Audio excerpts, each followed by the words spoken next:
This is the Voice of Valhalla, the newest podcast from the Sports Authority Network and the Vikings Authority.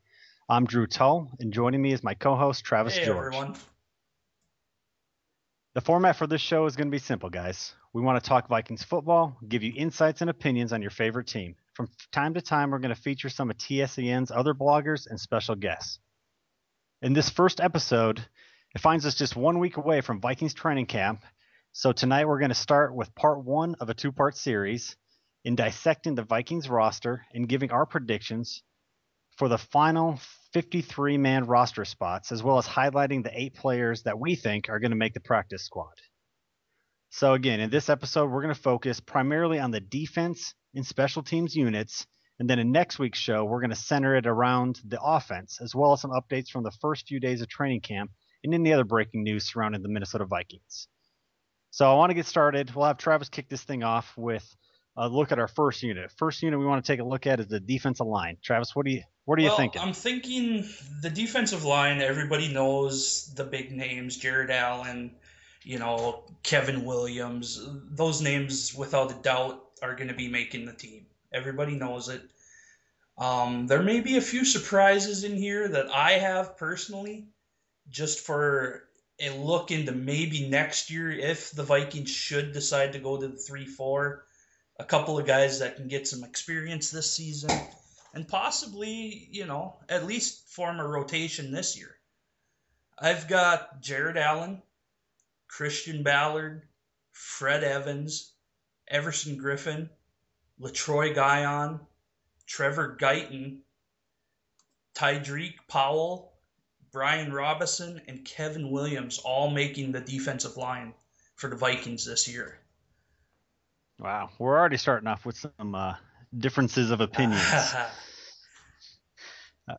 You dropped a couple names and left a few off of there, so you're really looking at that 3-4 defensive line as something that Spielman is going to stick with. Yeah, I believe they batted it around this year a little bit. I think there was some seriousness in the conversation, but I think in the end, Frazier was given his choice and he wanted to stick with this cover too. But if they struggle again this year, it would not surprise me to see the 3-4 in next season. Absolutely right. I think there's a lot to that. Every general manager that's brand new always wants their own head coach. So Frazier already has up against the wall as far as that goes with the promotion, and his loss of what little authority he may or may not have had over roster decisions is pretty much all but gone at this point. Exactly. Where are we differing between you and I? I think I have actually the Reed boys making the team. Really?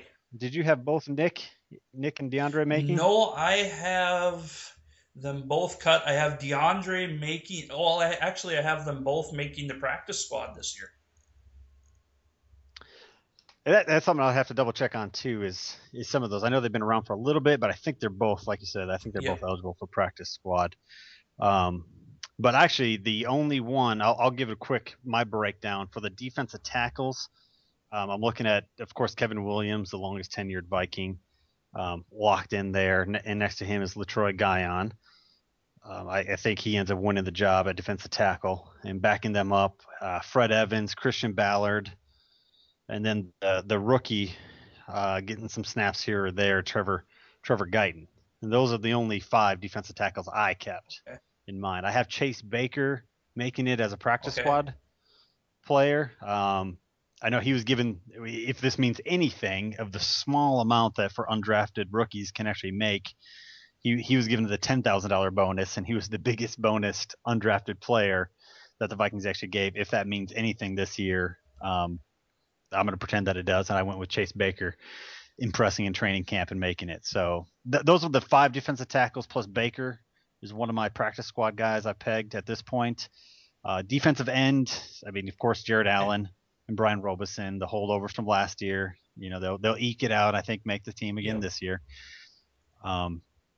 I left Griffin off of this particular list because it sounds a lot like they're going to move him to linebacker. Of course, he'll still play some defensive end, so throw him into there. I do think, of course, he makes the team where he plays. I'm not that sure that he even knows where he's going to play at this point. But I did actually put backing them up as Nick Reed and DeAndre Reed. I was on the fence with Jeff Charleston, who they just brought in from the Saints. I'm not sure. I think he has a legitimate shot to maybe impress, even though he's coming late into the game after missing OTAs in the minicamp. But we're not real far off. No. I don't think. And like I said, a little bit of my list is looking forward to maybe next year in a switch. A guy like Christian Ballard, he's going to be a hybrid. He's a great pass rusher. He shows flashes of moving the pocket when he's at defensive tackle. He's a little light at 283 pounds for what the Vikings use in the 4-3, but he'd be a great end in a 3-4. And that was my reasoning with Guyton too. Is the same situation. Great pass rusher in college, a little bit light, but still it could be your 3-4 and possibly doing a little hybrid action for the Vikings this season. Right. I think there is. I mean, I know there's been a lot of made about their schedule this year, that it seems to be a little bit weaker, a little bit lighter.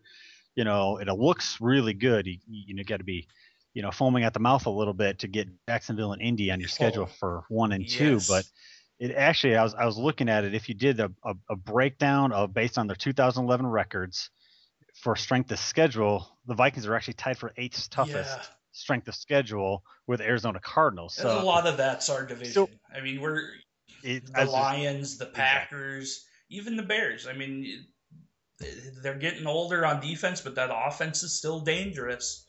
So 6 games against those teams, that's going to bring your strength of schedule up. Yeah, I think it's too late for us to move to the AFC West. So I think our strength of schedule is going to be trickier this year with a tougher division. But all the teams in our division have definitely added different weapons, so I think it's going to make it trickier. And I say that to really say this: I think the 3-4 defense is a real possibility. I mean, it was obviously talked about at the end, but they retained Leslie Frazier without much fight, so it was no big deal. Even though we were tied for one of the worst seasons in Vikings history, they did keep him. But what that magic number is for him to retain his status throughout the year, what determines what a stumble is. I think there's a lot of factors that are gonna play into that. I think it could be not a matter of wins and losses if he loses the locker room, if the players are disheartened. Exactly. I mean, there could be that, and I think keeping guys around for that 3-4 it makes sense. I'm with you. And that's maybe the odd man on my list compared to yours is Tadreek Powell, but with his body size, his ability, I think he can play like a Pat Williams. Maybe not the huge, break up the middle and put pressure on the quarterback, but he's going to eat up a couple of bodies on the offensive line, free up the linebackers to make some plays behind him.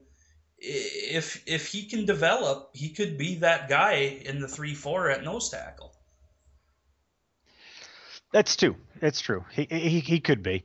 Honestly, I think if they move 3-4 next year, they're probably either in the draft or free agency. You can pluck somebody out of there to fill the hole. So, he did play a little bit of defensive end and defensive tackle at North Carolina. Yep. So he's not the true nose tackle plug the hole like we've seen from a Pat Williams and other players that can fill those gaps pretty well. So I didn't keep him. I think that maybe we find if we do switch, it's not going to be this year, it'll be next year. We can address it at that point. Or honestly, there's going to be a lot of change on this roster if we move to 3-4. Jared Allen has made it very clear in the media that he has no intention to learn how to play outside linebacker and rush from his feet. Whether he has a change of heart remains to be seen, but just going on what he has said in the past at the tail end of last year, I mean, everybody would hate to see it, but a trade of Jared Allen at that point becomes a realistic possibility.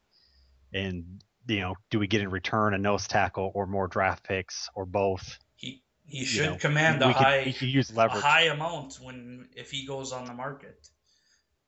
Right. Absolutely. So we'd have to see. I mean, obviously we had to give up quite a bit to get him. I would assume he's playing at such a high level that we should still be able to get back what we gave up, if not more, for a guy of his caliber that just doesn't fit into our scheme anymore, which would be a sad thing to see if it came down to it. But it's realistic. I would agree.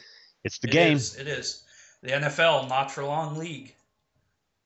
Not for long league. I mean, everybody cringed the day that they saw Alan Page not in wearing purple. So, can it happen? Absolutely. Will it happen? Who knows? Win games. That's and it right. won't. All right, let's move on to our linebackers. Who are you looking at? Yeah. Now? All right, linebackers. I kept a total of 7 linebackers on the active 53-man roster. And I actually have 2 of the guys that I have pegged to be on the practice squad. Okay. I'm looking at, of course, Aaron Henderson and Chad Greenway, linchpins on the outside, with Jasper Brinkley.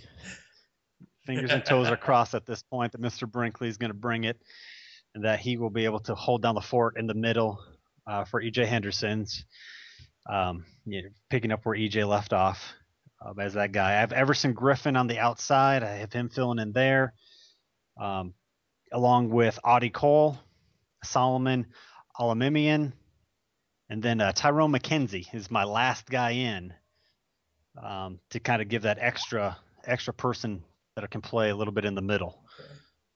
So that leaves me with a practice squad of Tyler Nielsen and Corey Paredes making the practice squad. Oh, wow. Okay. I've got Nielsen making my practice squad. He is, in fact, the only linebacker I have making it. Outside of that, I concur with your starters. Brinkley in the middle. Not everybody's happy about it. Lots of people would love to have EJ back, but it looks like we're going to roll with Brinkley. You're going to have Aaron Henderson and Chad Greenway on the outside. I'm not sold on Henderson, but I think he can get the job done. He played solid last year. Greenway, I think he's a stud. Outside of them guys, I have Cole, Larry Dean, Solomon Edelman, Tyrone McKenzie, and Marvin Mitchell making my active roster. Wow. And I'm looking at, with the linebackers, a few guys that are going to be mainly special teamers. A Marvin Mitchell, a Tyrone McKenzie. They're going to cut their teeth for the Vikings as a special team, I would imagine. Yeah. Absolutely. I think if they do make the team, that's kind of pegged where a guy like that's probably going to end up. My take on Marvin Mitchell, I think, he would have to beat, in my book, he'd have to beat Tyrone McKenzie to be the mainstay backup there. I think if you're going to keep somebody, in my opinion, you keep somebody for the practice. I mean, not for the practice squad. I apologize. For the special teams, as a special team dynamo, go with the young guys that still can develop. I know they're really high on Corey Paredes, Nielsen, Cole, guys like that are younger, can fly around a little bit. So that's where I went. I mean, Mitchell's been around for 6 years. Yeah. I can definitely buy into what you're selling there. They're definitely going rebuilding mode. Youth is going to be served this year. The only thing with that is if we stick to our future 3-4, Mitchell does have some experience in the middle in an actual 3-4 defense when he played with the Dolphins, when they did run some I'm sorry, not with the Dolphins, when they played with the Saints, when he was with the Saints. He did play a little bit in the 3-4. Okay, here's my question for you. We're all, kind of iffy on what Brinkley is going to bring to the table. I personally have been, ever since we drafted Chad Greenway, thinking maybe a move to the middle would be good for him, a la maybe a ex-Viking great Scott Studwell type player. What do you think of him moving to the middle? If we move to a 3-4 defense, he has to. He can't play the outside. Yeah. I don't think he's quick. He's not quick enough to play the outside in a 3-4. In a 4-3, no. I think he's better served in playing the outside. I really don't see him. He's never really fit there before. I think you can either draft. There actually is a few guys, and we'll touch on that in maybe some later segments of looking into 2013. There's a kid from Notre Dame that's ridiculously good in the middle. Oh, definitely. That's very good, and some other players out on the outside too that you can draft. But I think you keep Greenway right where he is. He made the Pro Bowl as an outside player. I think that, there's obviously guys like Gary Brackett, E.J. Henderson. I know a lot of fans are screaming, Oh yeah. why not bring a veteran in and just plug the hole? But until we know for sure Brinkley can't cut it, I think Frazier and Spielman are going to give him the shot. He's a much younger version. Even he doesn't have a titanium rod in his leg, so that's helpful. So they're going to give him a shot, and he's obviously a little bit cheaper. They did offer a contract earlier this offseason too, EJ Henderson, for above the veteran minimum. So obviously they didn't come to terms with that. I don't think that contract's still standing. I think at this point, if they brought him back, it'd be for the veterans minimum, and I think EJ might just be holding out for somebody to get hurt on any team so he can jump in and get what he's looking for, and you can't blame the man for getting paid. But I think guys like Brackett could still be out there if and when Brinkley either proves or doesn't prove. And I actually think Aaron Henderson might be a better fit in a 4-3 defense to fill the middle. And if a guy like Everson Griffin can really pick up that rush and be that situational guy, because typically once you get to the third down anyways, it was mainly last year Aaron Henderson, and Chad Greenway playing the linebacker role in that sub packages. On third down when they would pull EJ Henderson out of the game anyway. So if you can get Griffin in there to be that extra pass rusher on occasion, and he really fills that role, maybe Henderson starts moving over a little bit. Okay, here's my other point then. We've all by now seen the video of Everson Griffin covering wide receivers at, whose camp was it? It was down Fitzgerald's. Larry Fitzgerald's camp. You're right. Yep. At the U. Were you impressed enough with his cover skills to put him out on an island with, say, a running back or a tight end? Tight end, maybe. Running back, he's going to have to. He has defensive line. There's occasions where you're going to drop back into coverage, typically more of a zone than being on an island with him. The video isn't as telling for me because he has to cover guys like Larry Fitzgerald. Yeah. He covers. I could give you a handful of guys in the whole entire NFL that can actually cover Larry Fitzgerald, and even they can't do that well. So to say a defensive lineman converting to a linebacker that just dropped 15 pounds that has to learn a new position, he's going to make mistakes. He's already has a reputation for mental lapses on occasion. He seems to be really moving forward in that. So, could he as a rush linebacker in a situation where he's not going to be asked to drop back in coverage? He's kind of a dead giveaway that he's probably going to come off the line and blitz you, but you still got to stop him, and you still have Jared Allen in the game. That's just it. Pick your poison, and Brian Robeson more than likely as well. So, does it allow us to get all three guys? Some of our three really probably premier pass rushers in the game at the same time. I think it's a great thing to have if he can pick up the position. Well, and Frazier's been adamant that we're going to see a lot more single coverage from the corners this season. So a guy like Griffin coming off the edge and Robinson and Allen busting up on the ends, it gives me a little bit of hope. You watch what the Giants did with their defense and rushing out all those defensive ends. You harass the quarterback and you're going to throw timing off. You're going to throw plays off. It gives me some hope for what they could do defensively if the corners can hang on and play decent defense. Right. No, exactly. It gives those corners exactly that extra split second of, the hurry up that they don't have to stay out there and try to hold their receiver for that extra little second. To put that extra little pressure on the quarterback is huge in this league. And obviously it's a pass first league. We kind of all know that. When we get really into offense next week, we're going to talk a lot more about that.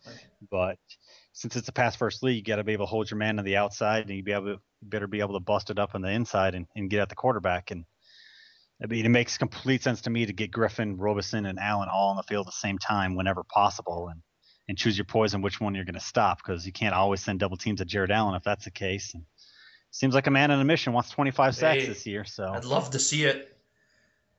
And we have a lot more. We haven't even really discussed any of the new. We have a lot of mix-up on the defensive coaches too, with the new defensive coordinator and Alan Williams coming over from the Colts. And obviously Frazier's taken a much greater interest in the defense. He's actually going to be calling a lot of the plays out of the gate as Williams gets settled in.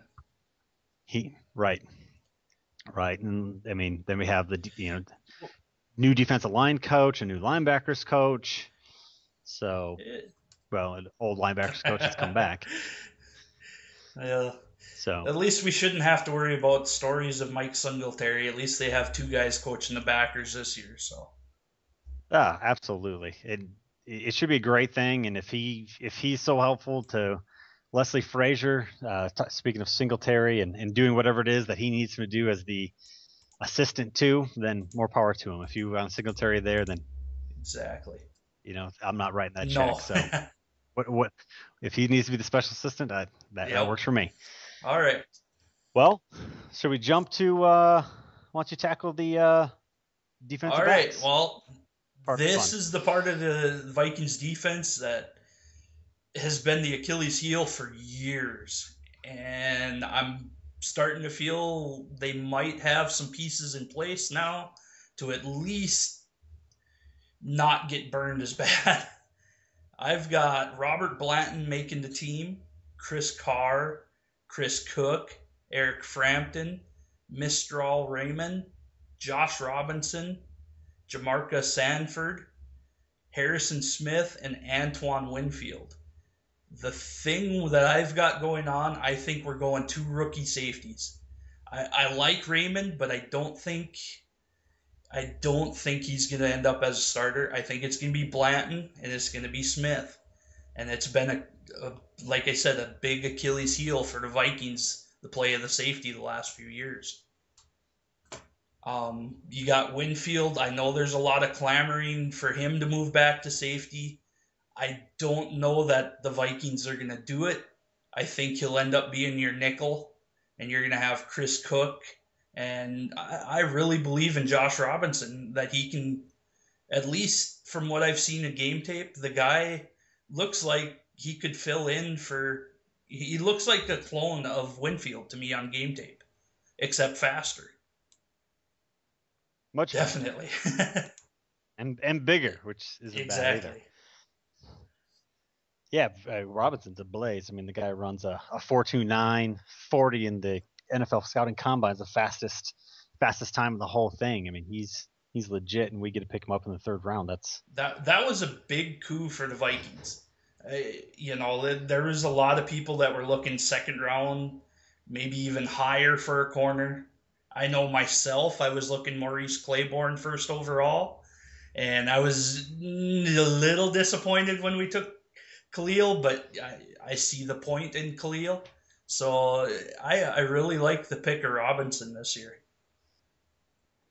Yeah, I love it too. Obviously, over at the TSAN, Matt Hansen has his big coup, and he did his interview with Josh Robinson. And Robinson, he had to make it a point to let him know that he picked Robinson, and that was part of his mock draft. So I got to give him his props for that. Matt is typically with us and going to be joining us a lot on this podcast. So we look forward to possibly having him with us next week. But I getting back to the defensive backs, I'm a little different in some cases. I got a couple names on there that I have one name that you have that I don't, and okay, we kind of mix it up a little bit here. I have my starters at the corner. I got Cook and Winfield. I think Cook really takes some steps forward this year. I like him. I think he's going to finally live up to that 2nd round billing and really take some big steps forward. I think Winfield's going to hold it down enough for there. And like you mentioned, I think when we need to go with 3 corners, I think he slides into that slot where he's most comfortable and loves to play. He can challenge on the run and be helpful there. I think he's going to be huge. I think I like Robinson a lot. I'm not sure he jumps in there right away as that outside corner. I think Chris Carr, who have him making the squad, I think he might be the guy that plays in that outside right away. And Robinson's kind of, I think he makes his mark in special teams a little bit. At that speed on punt and kick returns, I think is ridiculous. Back there with Jarius Rice and Jarius Wright, and some other young guys that are going to be back there, giving Percy Harvin a run for his money for his old punt returning and kick returning job. But anyways, rounding out the corners after Cook, Winfield, Robinson, and Carr, I actually have Brandon Burton and Zach Bowman both Oh, making it. wow. I have Harrison Smith, Mistral Raymond, Jamarcus Sanford, Robert Blanton. I do not have Eric Frampton making it at all. I think he ends up being cut off the 53. I do not have Marcus Sherrills, Gatewood, Taylor, Jones, all missing out and looking for employment elsewhere, and Bobby Felder sliding in on the practice squad. I think they like him a lot, the undrafted free agent out of Nicholls State. He's shown some promise. I know OTAs and minicamp, there's some good reports coming out of that he obviously no pads. It's hard to really say at this point. A lot will change, but if I was to guess at this point, I think they like him. They keep him there. But I think there's something. We took Brandon Burton so high in the draft. I don't think Spielman's ready to give up on him yet. I know there hasn't been a whole lot of talk about him, but he has a few weeks to prove himself, and I think he ends up maybe being. I'm going on a limb. I have really honestly nothing necessarily to base that on, but I think they took him so high that they're not willing to cut bait after Asher Allen said adios to him. I think they're going to hang on to Brandon Burton. My other surprise one, obviously, that you did not have that I did have is Zach Bowman. That's a big surprise. The free Zach Bowman, some reports he looked a little slow, looked a little lost. I know some guys at ESPN 1500 had some things like that to say about him. He's only 4 years in the league. He's not that. I don't think he's that old. I think he can bring something there. I don't know. I mean, he was at one time the NFC Special Teams Player of the Week. He can play special teams, which is a big deal. Yes, the Vikings have desperately needed guys like that. He gives a little veteran presence back there, which I know I'm contradicting myself after saying that about Marvin Mitchell.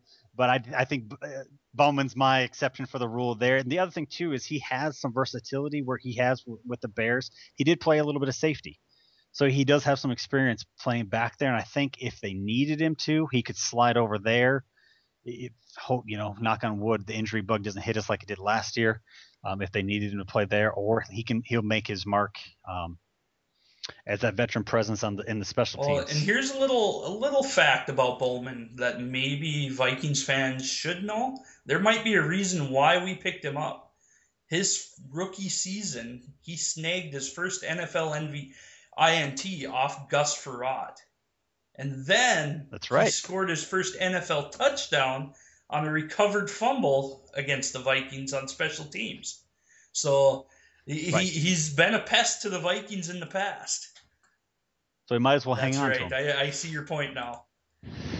So the one maybe surprise for some Vikings fans is a guy who was an undrafted rookie last year that made the squad and actually participated quite a bit, partly due to injuries and partly due to special teams play, is Marcus Sherrills out of the University of Minnesota.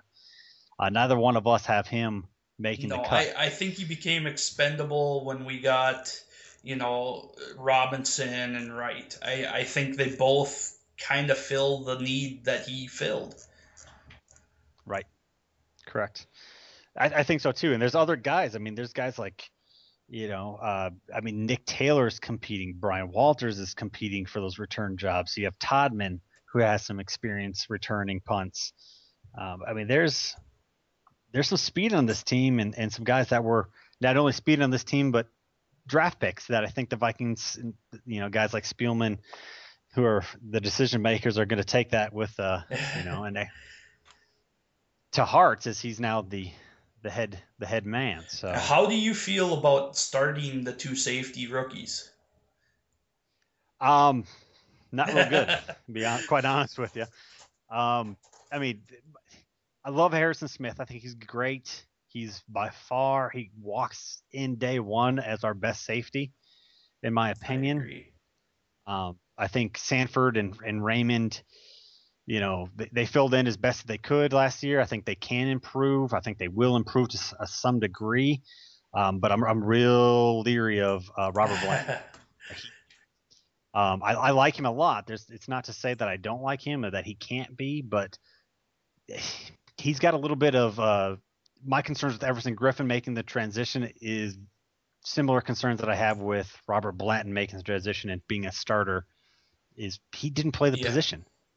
We're asking a guy who played corner from Notre Dame, and we're asking basically two Notre Dame players to come in as rookies and start at safeties, and they didn't even play at Notre Dame as both safeties.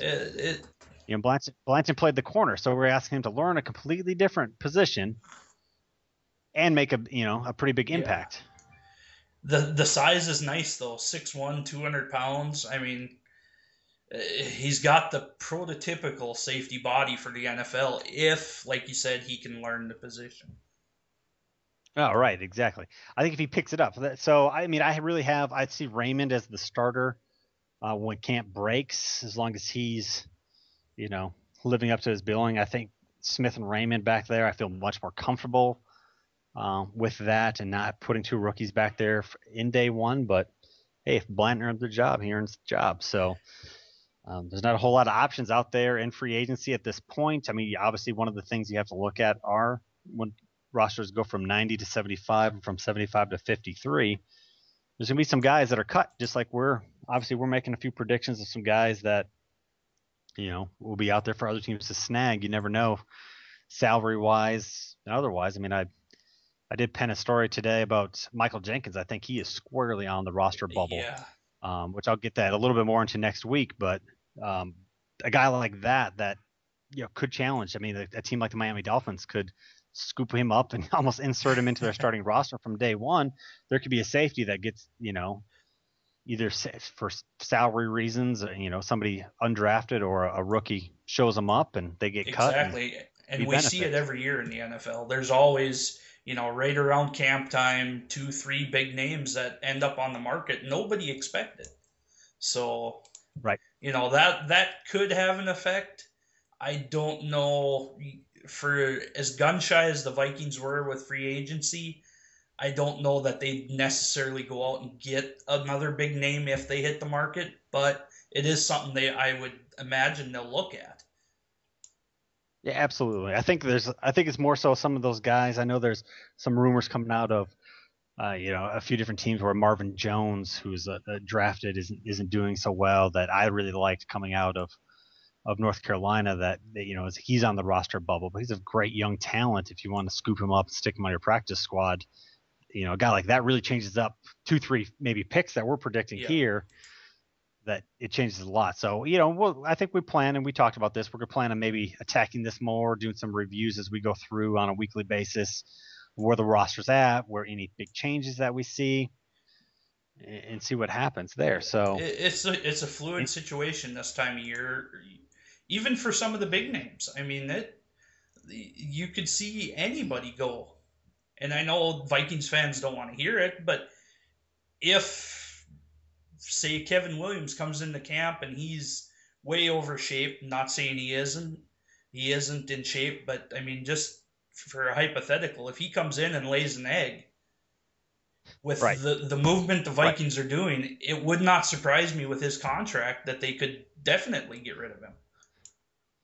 Yeah, absolutely. I mean, you're seeing a little bit with Baltimore right now, where this whole offseason, and not the Vikings fans should be surprised by this whatsoever, because we dealt with the same thing with one Bryant McKinney, but there's been some ultimatums that Mr. McKinney needs to get his weight back to a weight that the team sees as a fit weight, not necessarily where he seems. So he seems to be putting it together, and all reports that he had so far that he's getting his weight under control, but his roster spot as a starting left tackle was very much in jeopardy if he didn't come in and make weight. So, we did it with him when we cut him. Could they cut him again? Absolutely. Yeah. Will somebody pick him up? Probably. I mean, look at Chicago Bears. I mean, I wouldn't be surprised whatsoever if Mike Tice, the new offensive coordinator for the Chicago Bears, wouldn't scoop up Brian McKinney in a second, plug him in as their left tackle if he were to get cut. Exactly. In a heartbeat, he'd have him. They need one desperately, but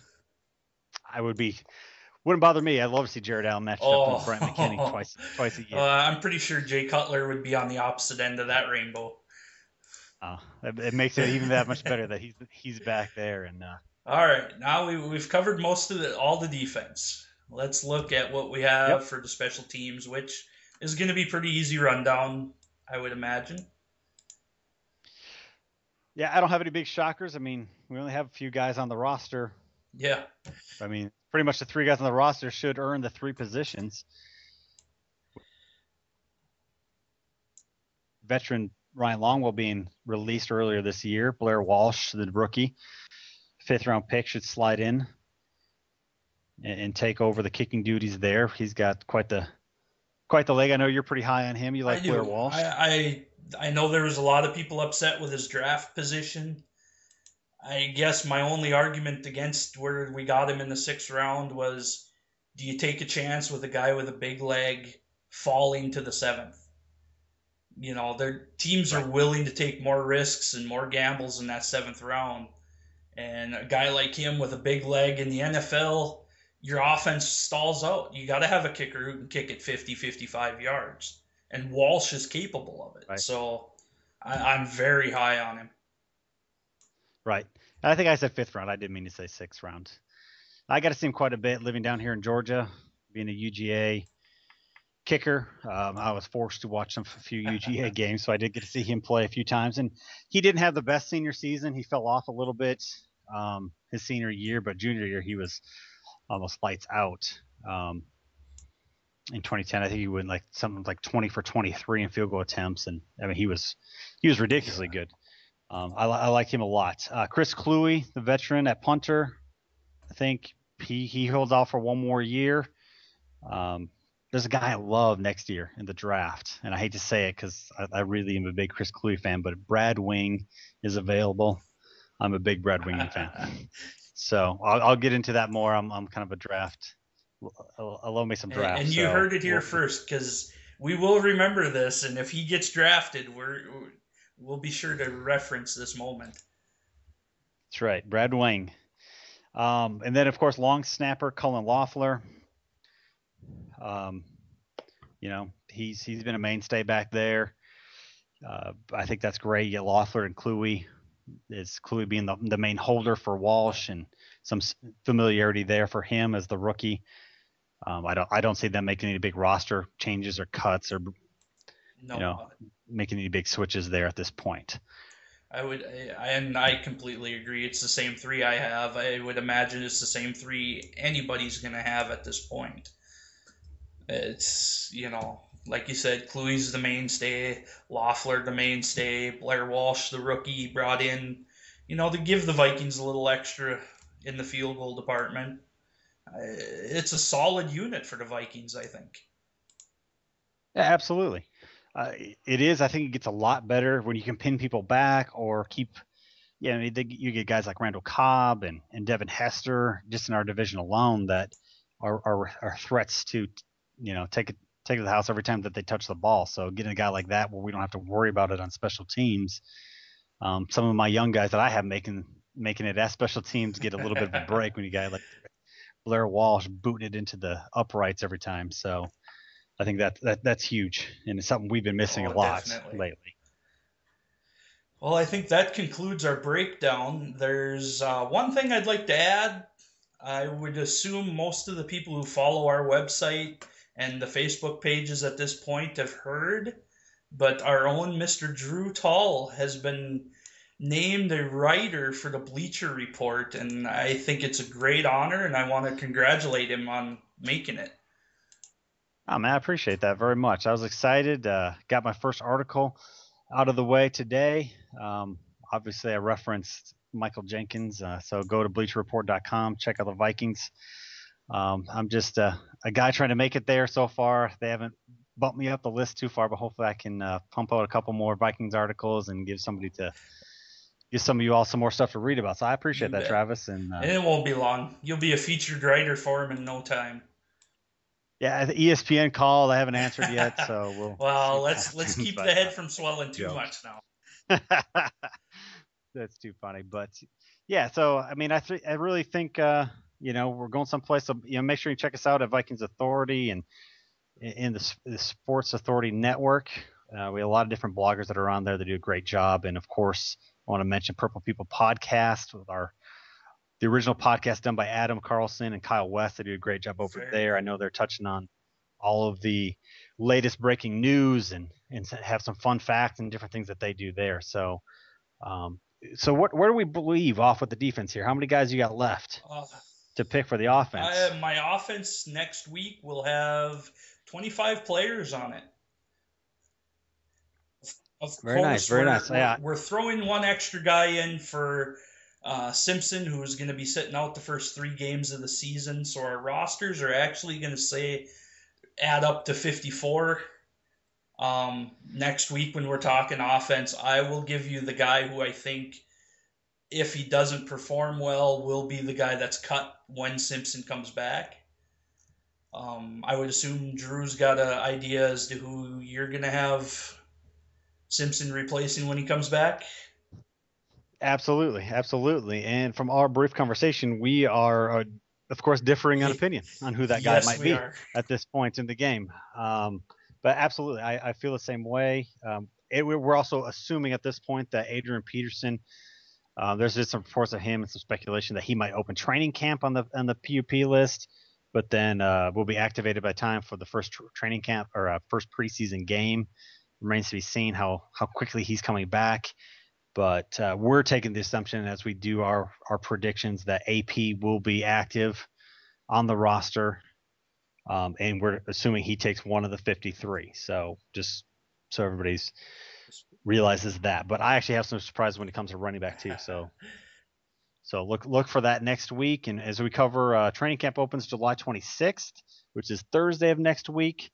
I think we plan to we'll talk a little bit about maybe the first day of training camp and any news that's coming up in the next week, as well as look at the offense a little bit deeper, and then try to bring this to you guys each week.